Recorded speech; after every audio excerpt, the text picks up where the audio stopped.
Présidé par M. Mohamed Meziane, président directeur général de Sonatrach, un conseil d'administration s'est tenu le mardi 19 décembre 2006 au siège de la direction générale.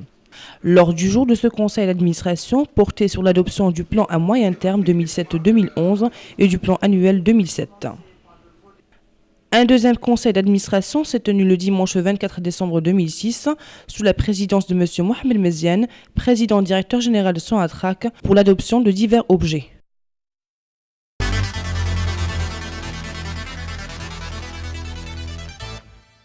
La stratégie de développement des énergies renouvelables était le thème du brainstorming organisé le 9 et 10 décembre 2006 à Alger sous le haut patronage du ministre de l'Énergie et des Mines, M. Chakib Khalil. Plusieurs thèmes relatifs au domaine des énergies renouvelables ont été développés par les experts et ingénieurs du secteur afin d'identifier les contraintes liées au développement des énergies renouvelables et créer une synergie entre les différents acteurs du secteur énergétique, en l'occurrence des entreprises publiques et privées, les universités ainsi que les centres de recherche scientifiques.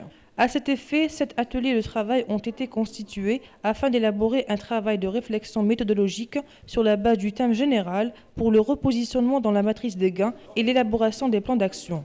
Les domaines d'amélioration ont été regroupés en 7 thèmes. Il s'agit des politiques régulation et synergie, réglementation et fiscalité, économie et finances, information, formation et technologie, communication, maintenance et sécurité et environnement, recherche et développement. À l'issue des travaux de cet atelier du brainstorming sur la stratégie de développement des énergies renouvelables, des recommandations ont été présentées en plénière.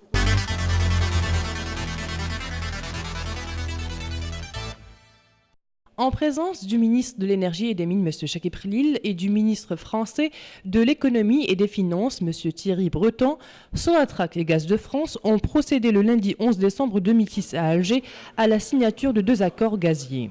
Les 2 accords ont été signés par M. Mohamed Meziane, président directeur général de Sonatrach, et par M. Jean-François Siroli, président directeur général de Gaz de France. Le premier accord porte sur la réservation de régasification dans le terminal Montoire de Bretagne d'une capacité d'environ 1 milliard de mètres cubes de gaz par an au marché français à l'horizon 2010. Cet accès permettra à la Sonatrach de consolider sa position actuelle sur le marché européen. Le second accord qui concerne la vente et l'achat du gaz naturel algérien à travers le projet Medgaz porte sur un volume d'environ 1 milliard de mètres cubes par an avec une option de doublement de la capacité à une phase ultime. فيه عقود ما بين غاز دو فرانس وسوناتراك في عقد لبيع حوالي مليار متر مكعب في السنة لغاز دو فرانس عن طريق الأنبوب الغاز الميدغاز في السوق الإسباني، وأخذ غاز دو فرانس حوالي 12% مساهمة في شركة ميدغاز، وبنفس الوقت غاز دو فرانس تعطي المجال لشركة سوناتراك لدخول في يعني الترمينال ديال مونطوار باش تقدر يعني تبيع الغاز الطبيعي مباشرة في السوق الفرنسي في المستقبل، تدخل يعني في المنافسة الشفافة في هذاك السوق.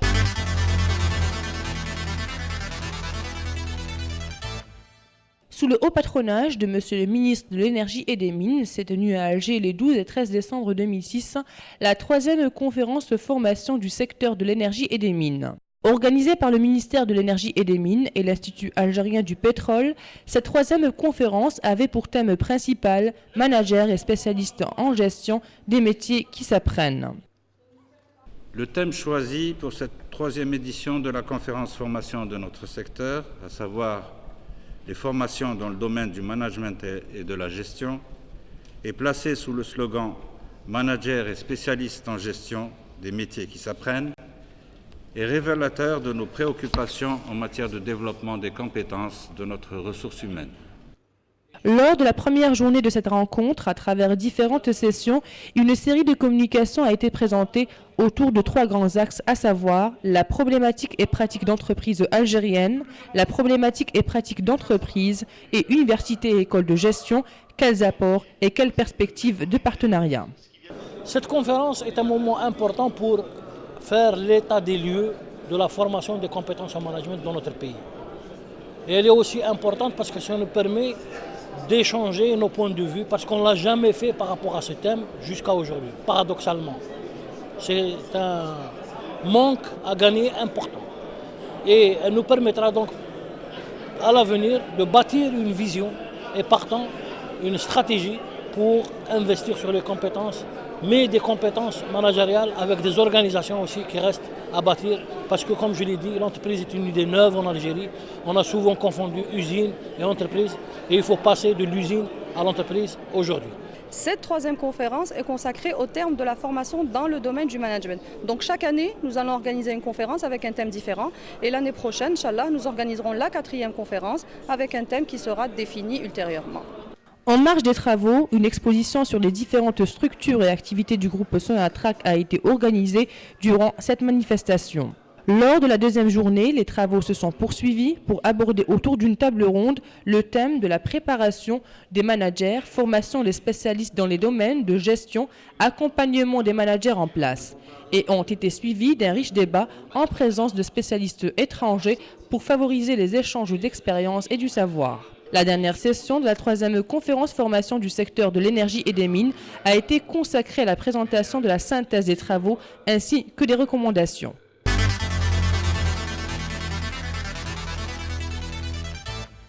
Les énergies renouvelables, nouveau défi stratégique de Sonatrach, c'est dans ce sens que samedi 16 décembre 2006, il a été procédé à la signature des contrats de projet de clôture financière de la centrale électrique hybride gaz solaire entre la société de projet Power Plant One, SPP1, et la société Abener. D'une capacité d'environ 150 MW et d'un montant global de réalisation estimé à 315,8 millions d'euros, dont 256,5 seront réservés à la réalisation du projet qui sera situé à Hassan Mel sur une superficie de 130 hectares. Cette centrale est basée sur la technologie des cycles combinés. Elle est hautement stratégique et à la fois bénéfique, d'une part pour la promotion des énergies propres et d'autre part pour la contribution au développement des régions des hauts plateaux et ceux du sud insuffisamment alimentés en énergie électrique.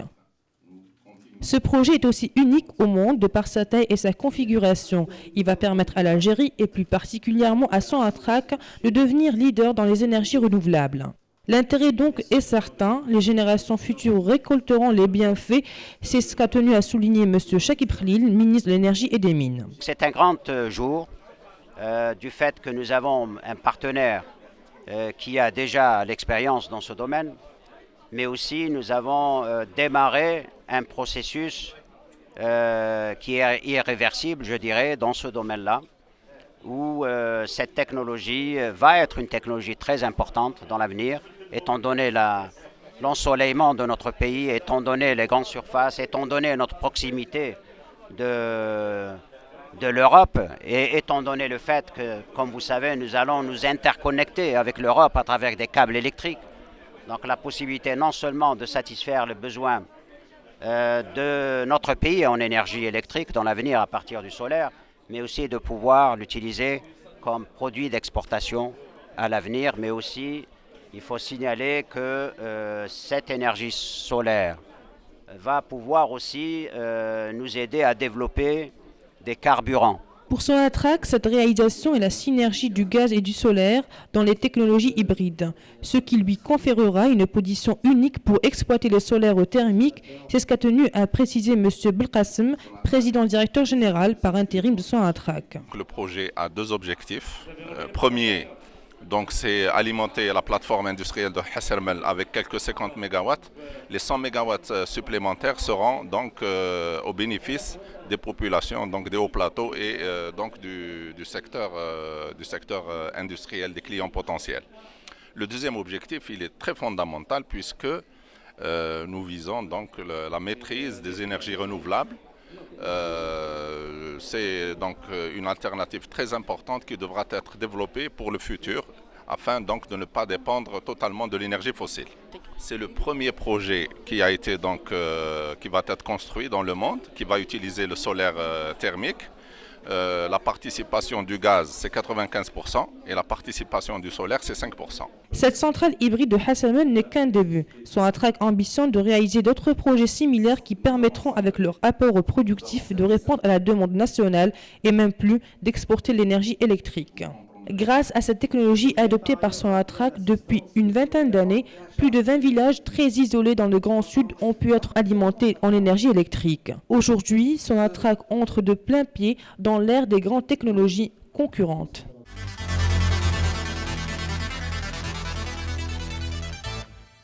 Placée sous le signe de l'amélioration continue des performances HSE, l'activité transport par canalisation de Sonatrach a organisé les 3e assises de HSE les 26 et 27 décembre 2006 à Alger. Dans son discours inaugural, M. Chekired, vice-président de l'activité transport par canalisation à Sonatrach, a souligné l'importance de ce rendez-vous qui se veut un moment fort de la prise de conscience quant à la préservation de la santé des travailleurs, de la sécurité des installations ainsi que celle de l'environnement. Les travaux ont débuté en plénière avec la présentation d'une série de communications qui ont porté sur le bilan de mise en œuvre des recommandations issues des 2e assises, le système de management HSE du groupe Sonatrach et l'étude de danger et audit environnemental. Dans la séance de l'après-midi, 4 ateliers ont été organisés ayant pour thème la gestion des co-contractants, la problématique des périmètres de protection, les techniques de réparation de pipes et la gestion des déchets. Lors de la 2e journée, les travaux se sont poursuivis en atelier qui ont abouti dans l'après-midi à une restitution de conclusions et de recommandations en présence du président directeur général de Sonatrach, M. Mohamed Meziane. TRC organise des assises HSE. C'est devenu donc une tradition au sein de l'activité transport par canalisation. Cette année, donc, ces assises ont été placées sous le signe de l'amélioration continue des performances HSE.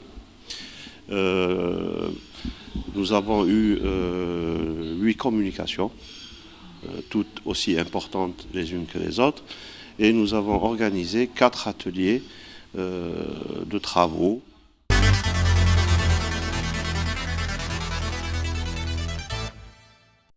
Sonatrach et la Société française de l'air Navarra ont procédé le mercredi 3 janvier 2007 à Alger, en présence de M. Mohamed Meziane, président directeur général du groupe Sonatrach, à la signature d'un contrat portant sur la démolition et la reprise de tous les équipements, matériels et matériaux des restes du sinistre des unités 20, 30 et 40 du complexe GL1 K Skikda. Le contrat porte sur les travaux suivants. Le démontage et la démolition des restes des installations des unités de liquéfaction 20, 30 et 40 constituées notamment de gros équipements et matériels tels que chaudières de grande capacité, échangeurs cryogéniques, compresseurs de cycle, colonnes de séparation, supports en béton en superstructure. L'extraction des ballons et de toutes les canalisations souterraines, le remblayage, le compactage et le bétonnage des parties déterrées, la remise en état du système de drainage des eaux pluviales existant, le nettoyage et la remise en état des sites d'implantation des unités 20, 30 et 40, la reprise par l'entrepreneur de tous les équipements, matériels et matériaux issus de la démolition. Pour rappel, le contrat a été attribué à la Société de l'air Navarra lors de l'ouverture publique des offres commerciales le 19 décembre 2006.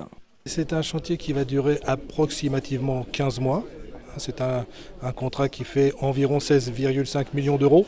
C'est un chantier qu'on va démarrer d'ici un mois et demi à peu près, le temps de mettre en place toutes les formalités administratives qui vont permettre le démarrage, et puis le temps de mobiliser le personnel, de mettre en place le matériel, de le convoyer, de le réceptionner, de faire les installations de chantier et de lancer les opérations normales pour ce type de travaux.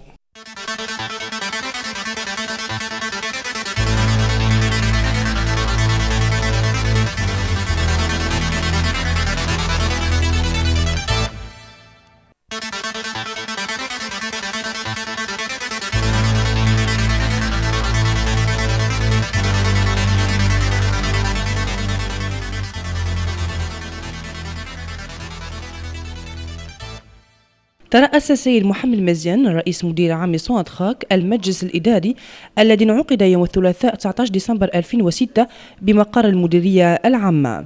تضمن جدول الأعمال هذا المجلس الإداري حول تبني المخطط الحد الوسط 2007-2011 والمخطط السنوي ل 2007. كما تم انعقاد المجلس الإداري الثاني يوم الأحد 24 ديسمبر 2006 برئاسة السيد محمد مزيان الرئيس مدير العام مجمع سوناتراك متناولا مختلف المواضيع.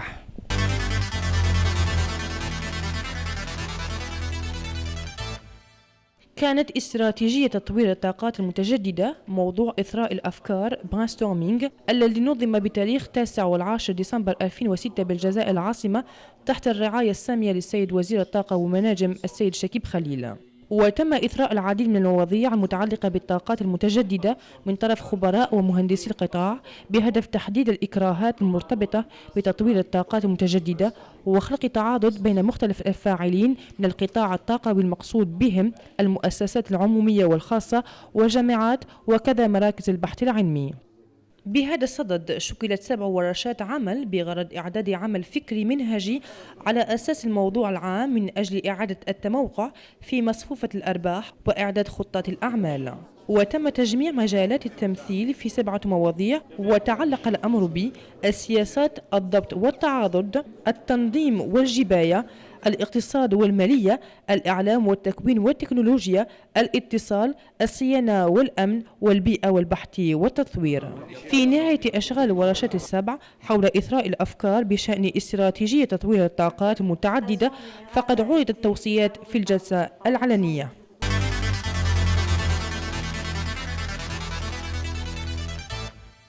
بحضور وزير الطاقة والمناجم السيد شكيب خليل والوزير الفرنسي للاقتصاد والمالية السيد تيري بروتون، باشرت شركة سوناتراك وشركة غاز فرنسا يوم الاثنين 11 ديسمبر 2006 بالعاصمة بتوقيع عقدين للغاز، حيث وقع العقدين كل من الرئيس المدير العام سوناتراك السيد محمد مزيان والرئيس المدير العام شركة غاز فرنسا السيد جون فرانسوا سيغولي.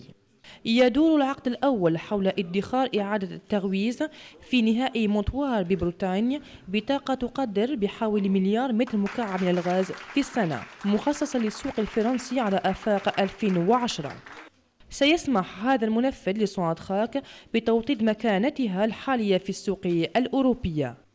أما العقد الثاني الذي يتعلق ببيع وشراء الغاز الطبيعي الجزائري عبر مشروع مدغاز ينص على حجم بحوالي مليار متر مكعب في السنة مع خيار مضاعفة الطاقة للمرحلة النهائية. فيه عقود ما بين غاز دو فرانس وسوناتراك في عقد لبيع حوالي مليار متر مكعب في السنة لغاز دو فرانس عن طريق الأنبوب الغاز المدغاز في السوق الإسباني، وأخذ غاز دو فرانس حوالي 12% مساهمة في شركة مدغاز، وبنفس الوقت غاز دو فرانس تعطي المجال لشركة سوناتراك لدخول في يعني الترمينال ديال مونتوار باش تقدر يعني تبيع الغاز الطبيعي مباشرة في السوق الفرنسي في المستقبل، تدخل يعني في المنافسة الشفافة في هذاك السوق.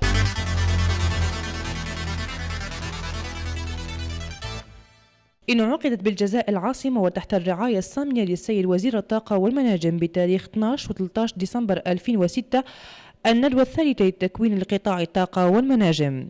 وكان الموضوع الرئيسي لهذه الندوة المنظم من طرف وزارة الطاقة والمناجم والمعهد الجزائري للبترول المسيرون وأخصائيون في التسيير الحرف التي تلقن. إن الموضوع الذي اختير لهذه الطبعة الثالثة للندوة التكوينية لقطاعنا، مع العلم أن التكوينات في مجال إدارة الأعمال والتسيير تم تحت شعار مسيرين واختصاصيين في التسيير، مهن نتعلمها، تكشف انشغالنا بشأن تطوير القدرات لمواردنا البشرية. وتم خلال اليوم الأول من هذا اللقاء وعبر مختلف الندوات عرض سلسلة من المداخلات التي تمحورت حول 3 محاور كبرى، ألا وهي إشكالية وممارسات المؤسسات الجزائرية، إشكالية وممارسات المؤسسات والجامعات ومدارس التسيير، ما هي تدعيمات وما هي آفاق الشراكة. تعتبر هذه الندوة حدثا هاما لتفقد تكوين القدرات في التسيير على مستوى بلادنا، فهي مهمة جدا إذ تسمح لنا بتبادل أفكارنا، لأنه لم يسبق وأن نظمنا مثلها من قبل بالنسبة لهذا الموضوع حتى اليوم. على النقيض من ذلك فإنه نقص للأرباح الهامة، وسيسمح لنا في المستقبل بأن نبني نظرة تتضمن استراتيجية للاستثمار في القدرات التسييرية مع المنظمات، ولتبقى كما قلت بأنها أحد مهمات المؤسسة في الجزائر. وغالبا ما مزجنا المخزن والمؤسسة، والذي يجب أن يكون هو المرور من المخزن إلى المؤسسة. هذه الندوة الثالثة اختصت حول مصطلح مجال التسيير. إذن في كل عام ننظم ندوة لمواضيع مختلفة، والعام القادم إن شاء الله سننظم الدورة التكوينية الرابعة حول موضوع سيحدد لاحقا. وتم تنظيم على هامش الأشغال خلال هذه التظاهرة معرض حول مختلف الهيئات ونشاطات مجمع صنعة خاك. واستمرت الأشغال في اليوم الثاني لتتناول عبر مائدة مستديرة موضوع تحضير المسيرين، تكوين مختصين في مجالات التسيير، مرافقة المسيرين القائمين. وأعقبت الأشغال بنقاش ثري بغرض تحفيز تبادل التجارب والمعارف بحضور اختصائيين أجانب. وتم تكييس آخر دورة من الندوة الثالثة للتكوين لقطاع الطاقة والمناجم لعد ملخص الأشغال وكاد التوصيات.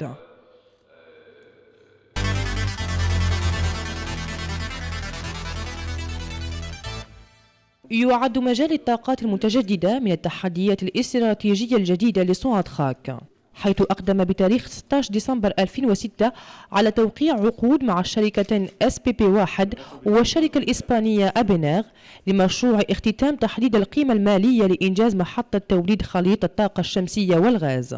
إذ تقدر طاقة إنتاج هذه المحطة بحوالي 150 ميجاوات، حيث حددت القيمة المالية الإجمالية لإنجازها ب 315.8 مليون أورو، منها 256.5 مليون أورو ستخصص لإنجاز مشروع سيقام بحاسر مل على مساحة تقدر ب 130 هكتار. إذ تعتمد هذه المحطة على تكنولوجية مراحل منسقة، وتعد مزايا هذا الإنجاز في غاية الاستراتيجية وبالمرة مفيدة من أجل ترقية الطاقات النقية، ومن جهة أخرى من أجل المساهمة في تطوير مناطق الهضاب العليا وتلك المتعلقة بالجنوب غير المزودة بالشكل الكافي للطاقة الكهربائية. إن هذا المشروع فريد من نوعه عالميا سواء من حيث الحجم ومن حيث التكنولوجيا، إذ سيسمح للجزائر وبالأخص لمجمع صنعة خاك أن تصبح رائدا في الطاقات المتجددة، فالفائدة إذن أكيدة ستجني الأجيال القادمة المنافع. وهذا ما ألح عليه بالذكر وزير الطاقة والمناجم السيد شكيب خليل. يوم عظيم لأننا نتعامل مع شريك هام لديه الخبرة في هذا المجال، ولكن شرعنا في مجال لا رجعة فيه. فهذه التكنولوجيا ستكون هامة في المستقبل، بما أن بلدنا معرضة للشمس والمساحات الكبرى، وكذا لقربنا من القارة الأوروبية. ومن جراء ما تعلمونه فإننا نتواصل مع أوروبا بأسلاك كهربائية، فالهدف هو ليس إرضاء حاجيتنا الوطنية للطاقة الكهربائية في المستقبل انطلاقا من طاقة الشمس فحسب، ولكن أيضا استعمال هذا المنتوج للتصدير في المستقبل. وهنا يجب علينا أن نوضح أن هذه الطاقة الشمسية ستساعدنا في تطوير الوقود. إن هذا الإنجاز بالنسبة لشركة صنعة خاك عبارة عن تعاضد بين الغاز والطاقة الشمسية في مجال التكنولوجيات الهجين، إذ سيخول لها مكانة فريدة من أجل استغلال الحرارة الشمسية. هذا ما ألح على توضيحه الرئيس المدير العام لصنعة خاك بالنيابة. إن هذا المشروع له هدفين: الأول تزويد القاعدة الصناعية بحسرمل بحوالي 50 ميجاوات، فيما ستوزع 100 ميجاوات الإضافية على مواطني الهضاب العليا وكذا الزبائن في القطاع الصناعي. أما الهدف الثاني فهو أساسي لأننا نركز فيه على الطاقات المتجددة، إذن هي أبعاد هامة جدا فيجب تطويرها في المستقبل لكي لا تخضع كاملة للطاقة المستخرجة باطنيا. إنه المشروع الأول الذي سينجز في العالم باستخدام الحرارة الشمسية باستعمال الغاز ب95% وحرارة الشمس ب5%. تعد هذه المحطة لتوليد الكهرباء بمثابة بداية، إذ تطمح شركة صنعة خاك إلى إنجاز مشاريع أخرى مماثلة التي ستسمح بإسهاماتها المنتجة بالاستجابة إلى الطلب الوطني وحتى أكثر تصدير الطاقة الكهربائية. وبفضل هذه التكنولوجيا المعتمدة من قبل سوناتراك منذ 20 عاما لقد تمكن من ربط أكثر من 20 قرية نائية جدا واقعة في الصحراء الكبرى للطاقة الكهربائية. واليوم وطدت سوناتراك أرجلها ضمن عصر التكنولوجيات الكبرى المنافسة.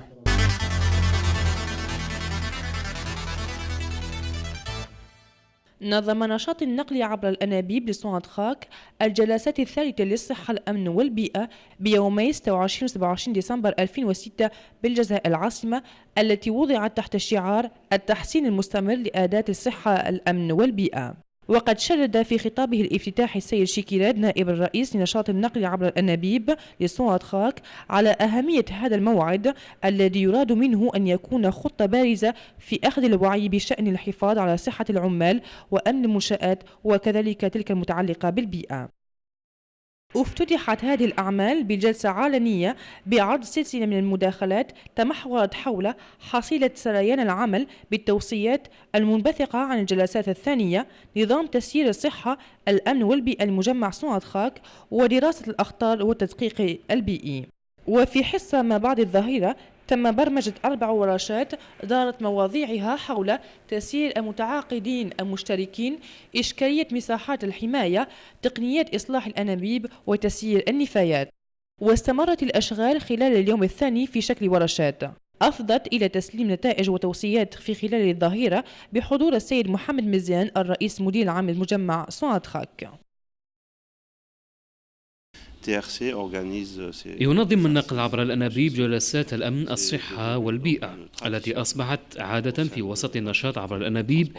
هذه السنة وضعت هذه الجلسات في إطار التحسيس المتواصل لقدرات كفاءات الأمن، الصحة والبيئة، وكانت هناك 8 تدخلات كلها هامة جدا واحدة تلو الأخرى، وبرمجنا 4 ورشات عمل.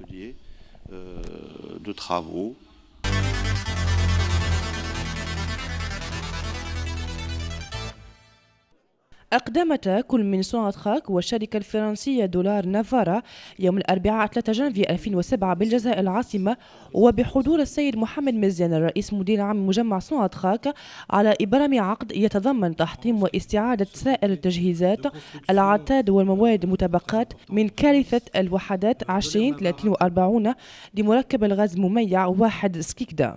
يدور العقد حول الأشغال التالية: تفكيك وتحطيم بقايا منشآت وحدات التمييع 20 30 و40 المتشكلة خصوصا من التجهيزات الكبرى والعتاد مثل المراجل ذات الطاقات الكبيرة، محولات ذات مولد للبرد، دورة الماء، أعمدة الفصل، دعام خرسانية ذات بنية أفقية، استخراج البالونات وكل القنوات الأرضية، ردم، رص التربة، بناء خرساني للأجزاء المنبوشة، إعادة نظام تصريف مياه الأمطار الموجود إلى حاله، تنظيف وإعادة مواقع نصب الوحدات 20 30 و40 إلى حالها، استرجاع لكل التجهيزات، العتاد والمواد الناتجة من التهديم من قبل المقاول.